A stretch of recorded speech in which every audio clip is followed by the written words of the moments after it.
I'm telling you, Stephen Miller's wife, Katie Miller, has had a weird obsession with Elon Musk for a few months now. She even left her job at the White House to go work full time under Elon Musk and help book his interviews, go work at SpaceX. She ingratiated herself full time in Elon Musk's sphere, and now she interviewed Elon on her newest podcast as she tries to enter the media world.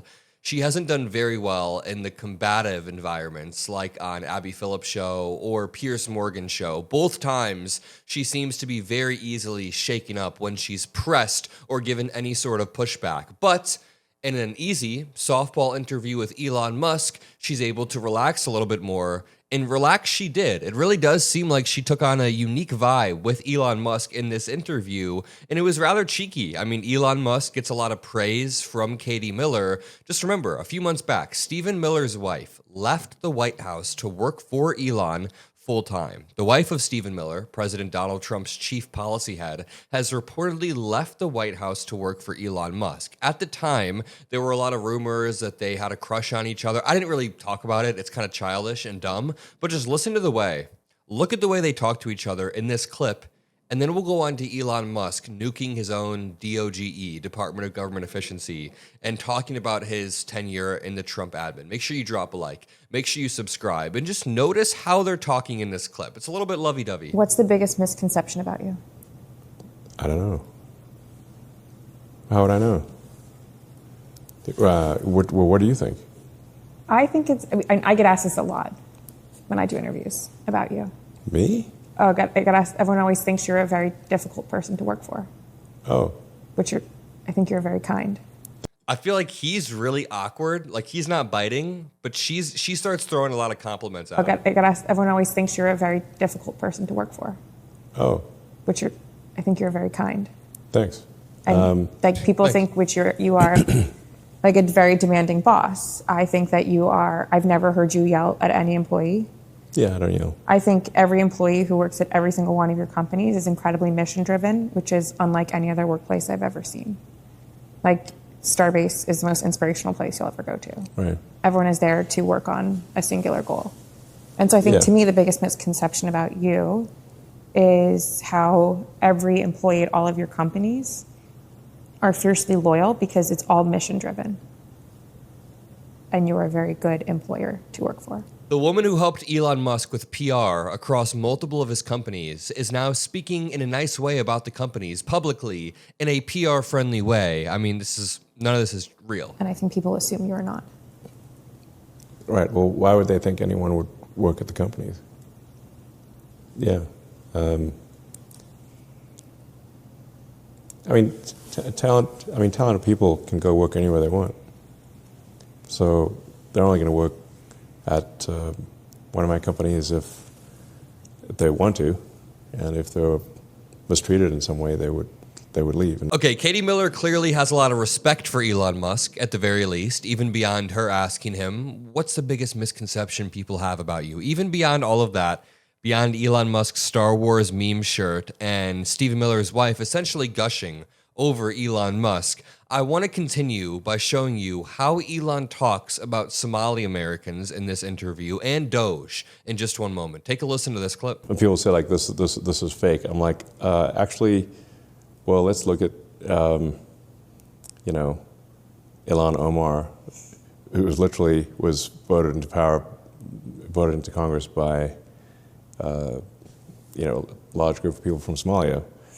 By American voters? Who are in Minnesota, which is really far from Somalia. Or Mamdani, who...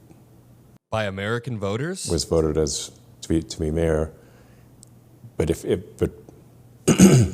by a majority of people who are not born in America.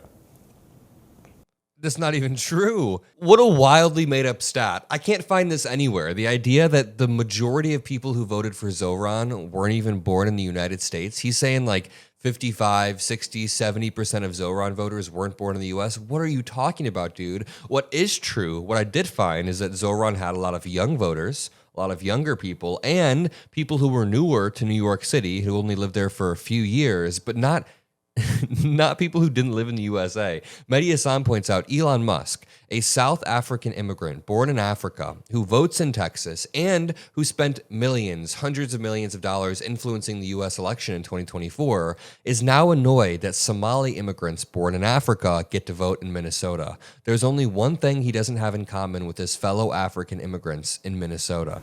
Yeah, that's my understanding, at least. It's his skin color, by the way. And then California is a big time situation. So I don't know. We just don't want to turn into a communist hellhole, basically. Really intellectual, really politically superior mind out here. Barely can even get through a sentence because he's probably high on ketamine, maybe, allegedly. But a few things I want to point out about this clip in particular. Notice how Elon Musk is also launching into attacks against Ilhan Omar. Just last night at a rally, Donald Trump had his entire crowd, chanting, "Send her back," about Ilhan Omar as Donald Trump made fun of her hijab over and over and over. And now Elon Musk, the richest man on the earth, along with the president of the United States, is attacking Ilhan Omar. There's some dark shit coming when we have people at the highest levels. I mean, the dark shit's already here, but they're in a coordinated way now trying to target individual, particular minority Congress women and trying to say, get her out. Elon Musk, Donald Trump, Don Jr., all of these people in a coordinated manner in the same 24-hour span are saying crazy, crazy shit. Also, Elon Musk is mad that U.S. citizens are exercising their right to vote, that people who moved here, that went through the proper processes and are here legally, are now exercising their right to vote. I like how Jennifer Welch describes Elon. It's wild how rural America, like they believe that land, votes, and they don't understand that they're being taxed at a higher rate than somebody like Jeff Bezos or Elon Musk, who I want to remind everybody that's against immigration is a fucking immigrant. I just think it's really important that we remind everybody all the time that Elon Musk is a fucking immigrant that doesn't pay taxes, who is a parasite off the American taxpayer. Very well said from Jennifer Welch, as always. I want to jump over and watch one final clip of Elon Musk talking about his Doge, his Department of Government Efficiency, that was an abject failure by every single indicator. Every indicator, they failed. They have caused deaths worldwide. They way undershot all of their targets, and it was awful. But Elon Musk has a different retelling of the Doge story. Someone on the internet said, no, it should be the Department of Government Efficiency, DOGE. I'm like, that sounds great. So we just kind of made up a department. Do you think you were successful? We're a little bit successful. We were somewhat successful. I mean, we stopped a lot of funding for that really just made no sense. That was just entirely wasteful.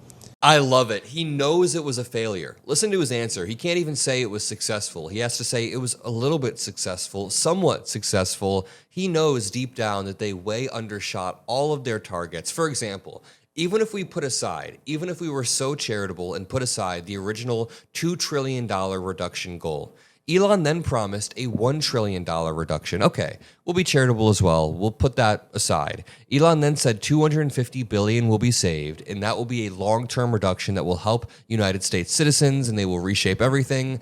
Wrong. They then ended up saying about $140 billion were saved, but the New York Times went into that, and they found out the Doge ledger was just riddled with error after error after error. They claim to have saved hundreds of billions of dollars in like zombie payments, but it was false. They claimed to have saved a bunch of payments that weren't actually going on. It was all wrong. It was all based on a misunderstanding. Remember when all of the young Doge dudes, like 19 to 21-year-old, listen, I'm only 23, but I'm not elevating myself to government positions in order to look through everyone's personal data. I know my limitations. I know what I'm good at and what I'm not. But all of these young dudes were looking through people's data, and they had this quote-unquote eureka moment. But it was like a fake eureka moment where they said, oh my God, Social Security has thousands, tens of thousands of people logged that are dead. These are dead people.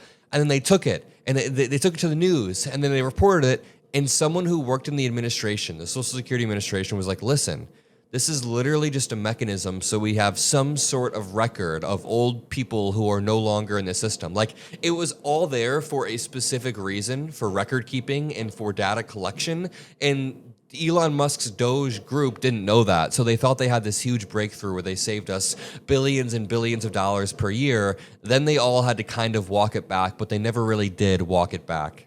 That was just entirely wasteful. Where, like, for example, there was probably 100, maybe $200 billion worth of zombie payments per year. None of this was true. None of this was true whatsoever. But I'm going to leave that there. If you appreciate the videos we make on the Adam Mockler channel, drop a like, subscribe. I'll see you on the next one. Peace out.